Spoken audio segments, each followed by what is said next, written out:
Hello YouTube, Dr. Solar coming to you from Lagos. So as you can see, everything is apart and the wall has been painted and cleaned. The battery rack is on. Now I need to show you how the battery rack goes on because I had the wrong impression how it goes on. There are these pointy edges here. Pay special attention that the pointy edge is facing up and out because you're going to hang the battery onto it. So this is like a hook that the battery goes onto. Okay, I'm back. So we have put the batteries on the wall. We've removed the old tray. We have put the changeover on the wall. So all that's missing now is the AC input and output plug. Breaker. And then the cabling, I detest how it looks. We have to revisit it.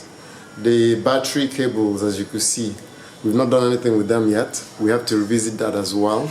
So this is the next major step on Monday, how to tie the cables up. So the inverter is doing what it's supposed to do. The batteries are doing what they're supposed to do. As you can see, the wall is clean. My battery monitor, I have not connected yet. I'm going to connect.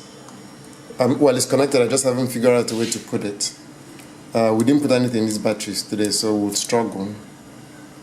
If I see 54, I'll feel good, but we'll struggle today because we've spent the entire day getting this down. It's been a cloudy day, so the batteries aren't being charged. So, so far so good.